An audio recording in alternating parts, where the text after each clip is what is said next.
One great way to create chapters or sections in your videos during editing is with bookend transitions, which can be almost any transition so long as you're consistent about it. Let me explain. A real-life bookend is a support placed at one or both ends of a row of books to keep them from falling over. They can be very plain-looking or quite decorative. Imagine a long shelf with lots of groups of books on it, with bookends between each one. In my analogy, each pair of bookends are the same type of transition. Each book is a video clip, and the crack between each book is a cut, or maybe a simple transition like a wipe or dissolve. Each group of books is an entire scene, or a single coherent segment within a scene. Malcolm in the Middle used these special whip pans to separate entire scenes from one another.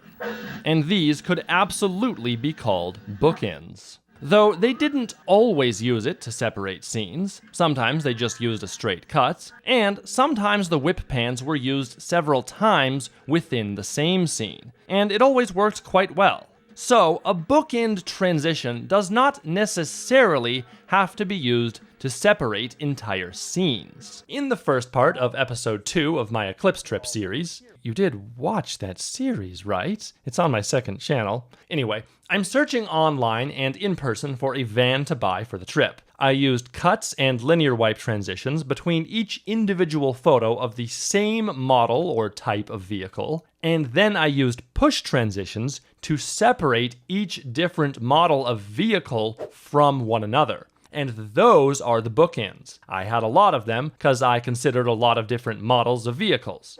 To make this even more clear, I also used whoosh sound effects for those push transitions, but not for any of the other transitions during this scene. So you can use bookends around anything, and you can use just about any transition to do so as long as you're consistent about it. It doesn't have to be a push transition. You could use a dip to black. Mythbusters used the page peel transition as bookends around these animated explainer segments, which were often themed around blueprints. We'll talk about the page peel transition in another video. They also used a film countdown to transition in to black and white archival footage, and a chaotic film burn transition to get back out. Bookend transition pairs don't have to be exactly the same. In this video, a push up is used to get into a tiny segment about the Arium bioreactor. Then a push down is used to get back to the main video. It's perfect. I would have used an eased transition, though.